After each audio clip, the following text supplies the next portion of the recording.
Welcome back to Old School Math. Today we're going to be looking at solving systems by substitution. You might be wondering, well, we've already solved systems using graphing, so why do I need another method? And that's a good question.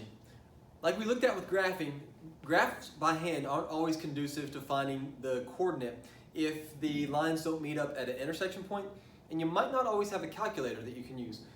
Solving systems by substitution can be a lengthy process, but there are some steps to take to make the process pretty straightforward. We're going to take a look at those.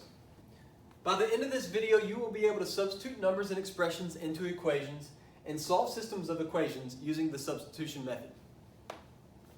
Just some background information. These notes might seem a little wordy, but they'll make a lot more sense when we actually start looking at the example problems.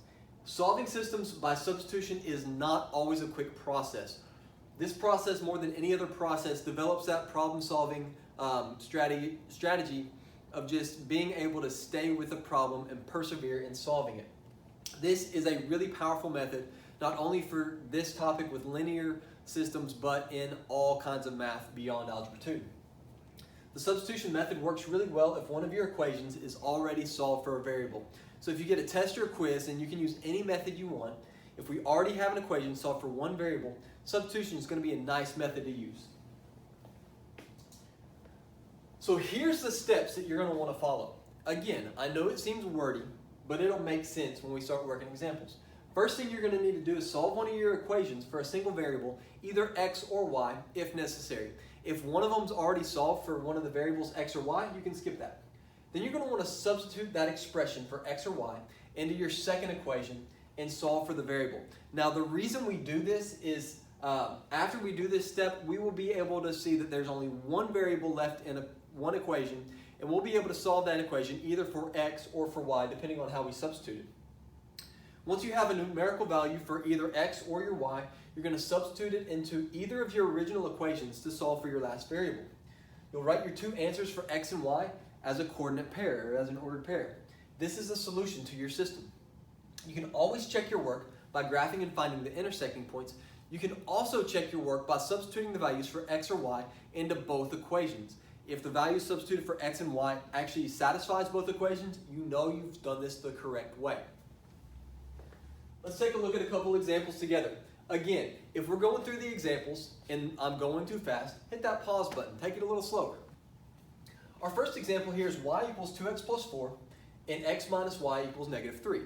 Now I would not try and graph this system because I would have to take this second equation and solve it for y equals in order to graph it. Unless you're using Desmos. Desmos, you can type that straight in. But when I look at this and I see this is already solved for y, step one is done. We've already solved for one of our variables. So the next thing I want to do is I want to take this expression for y and we're going to substitute in here. In my notes, in your notes if you've got the note-taking guide, you might just denote that first step. Substitute 2x plus 4 in for y in that second equation here.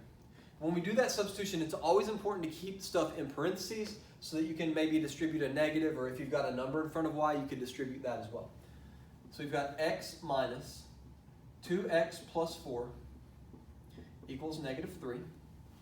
And now the second step is to solve this thing for x.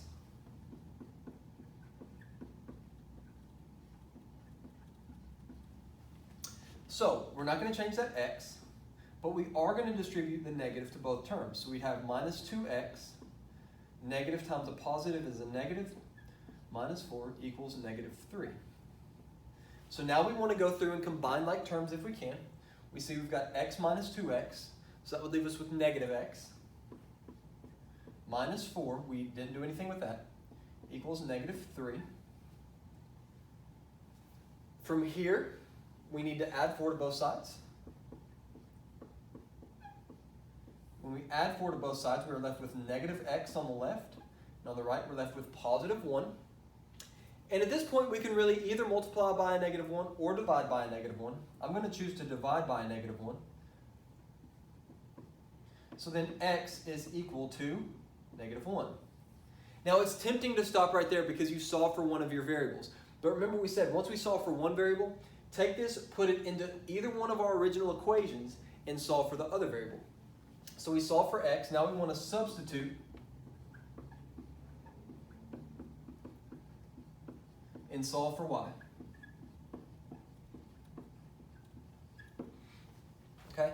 And if I look at my two equations, this one's going to be the easier one to substitute since it's already in the form y equals. So if we substitute the negative 1 here, we're going to write the equation y equals 2 times negative 1, keep that in parentheses, plus 4.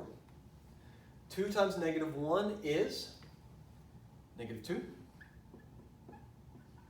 plus 4. So you get y equals 2. So again, it's tempting to think you're finished, but that last step is actually critical. You want to write that as an ordered pair, negative 1, your x value always comes first, 2, your y value always comes second. And that is your final answer. Now, if we analyze these two equations, we realize that neither one of them is solved for a single variable. This first equation, x plus y equals 6, might be the easier one to do that. I'm going to go ahead and solve this for x by subtracting y on both sides. So x equals 6 minus y. So in my notes, I'm going to put the first step was to solve for x. What this allows me to do is substitute for x in the second equation. So we're going to put that right up there for x. So we're going to do substitute. And the cool thing is we're going to solve, we solved for x, now we're going to solve for y here. So they always kind of alternate what you're substituting for and what you're solving for. If we substitute this, we get 3, and we're going to keep this in parentheses here. Where we had x, we're going to put 6 minus y plus 5y equals 10. Notice the rest of the equation doesn't change, just where we've done our substitution. If we distribute that 3, 3 times 6 is 18, minus 3 times negative y is minus 3y, plus 5y equals 10. Okay? So we can kind of clean this up a little bit. We can combine like terms here. 18 plus 2y is equal to 10. And then we can subtract 18. We're trying to get y by itself here. So we're going to work the order of operations backwards. So 2y equals negative 8. Divide by 2. Divide by 2. Y equals negative 4. Class, are we finished? No, we're not finished. Now we've got to take that. We have to substitute it back into either one of our original equations and solve for the other variable. So now we're going to substitute and solve for, well, we just solved for y, so I think we're going to need to solve for x. We've got our y variable. And because this first equation here doesn't have any coefficients, it might be a little quicker to solve there. So I'm going to rewrite it. X plus y, we said, was negative 4. I'm going to keep it in parentheses, equals 6. The reason I want to keep that in parentheses there is if I get a double negative, it'll remind me to multiply those out. So we can just rewrite this, x minus 4 equals 6. Add 4 to both sides. We get x equals 10. Class, are we finished? Not yet. We need to write it as an ordered pair. X value comes first, 10. Y value comes second, negative 4.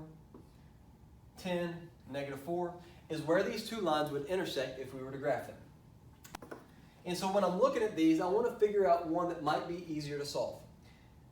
I don't know if we solve for y on this one, we'd end up with a fraction in front of 2x if we divide it by negative 4. So I might try and solve this first one here. So if we solve this, solve an equation for x, that's what I'm going to do first. You could solve for y if you wanted to.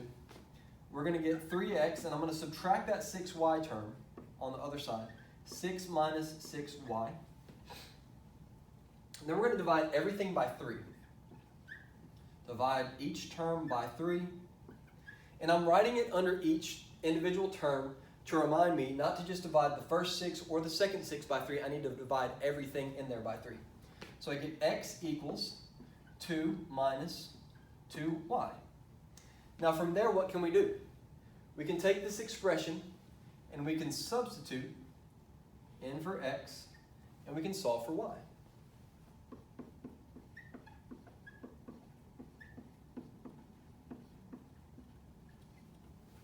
So let's do that now. Negative 4y equals 2, and we're going to keep this in parentheses when we substitute. 2 minus 2y plus 10. So since I've got parentheses here, let's go ahead and distribute that. Negative 4y, we're going to rewrite the equation, equals 2 times 2 is 4. 2 times negative 2 is negative 4 plus 10. Let's go ahead and combine this 4 and the 10 to get 14. Negative 4y equals 14 minus 4y. And when we add 4y to both sides, something interesting is going to happen. We're actually going to end up with 0y. Now ask yourself, does 0 equal 14? Is that ever going to be true? And that is never true. Guys, if you're working this and you get something like this, 0 equals 14, just some nonsense, you can actually stop working. This means there are no solutions.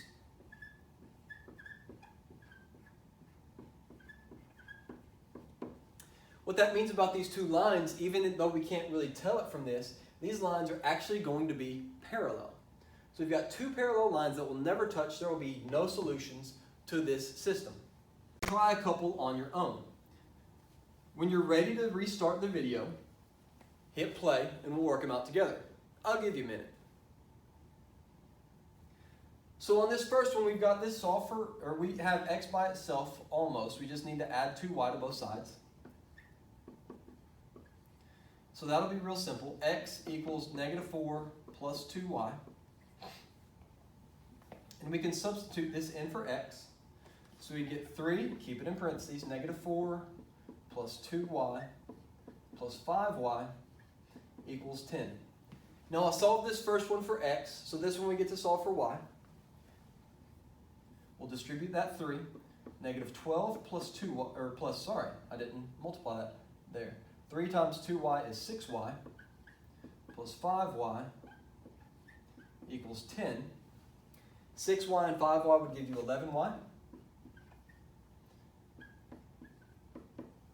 equals 10. From here we can add 12 to both sides. Okay, 11y equals 22. Divide both sides by 11. We get that y equals 2. Now we want to be finished here, but remember there's one more step. We need to do one last substitution. Either equation will be fine. I'm going to pick the second equation this time, just because in the previous examples I always use the first equation. You can use either one. 3x plus 5 times y, which is 2, keep it in parentheses, equals 10. So 5 times 2 is 10.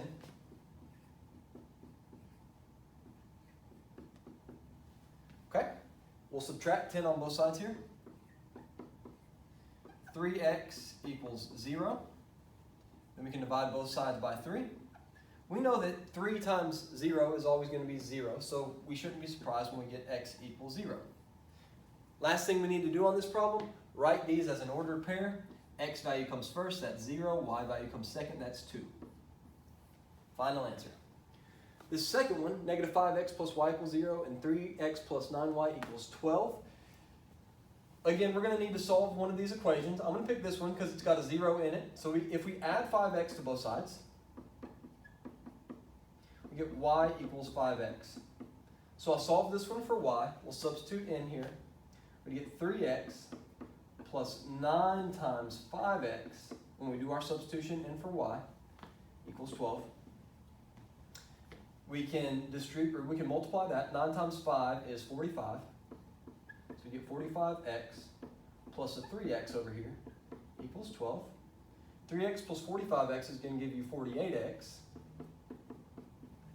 Last thing you're going to want to do is divide by 48. So we get x is equal to 12 over 48, which reduces to 1/4. Uh-oh, we got fractions. That's perfectly fine. Remember, not every one of these lines, or not every one of these systems is going to intersect at a nice grid mark. So when you're graphing by hand, if you get it not hitting at a nice grid mark, you probably have a fraction there. We can substitute this into either equation above. I'm going to go ahead and use this first equation here. Negative 5 times 1/4 plus y equals 0. Negative 5 times 1/4 is just negative 5/4. From here, I can add 5/4 to both sides and get y equals 5/4. Last thing we've got to do here is write these as an ordered pair. That would look like 1/4, comma, 5/4. I hope this has been helpful to you. If it has, please check out more videos. Leave me a comment in the description below on something you learned or something you'd like to see. And don't forget to subscribe. Thanks for watching.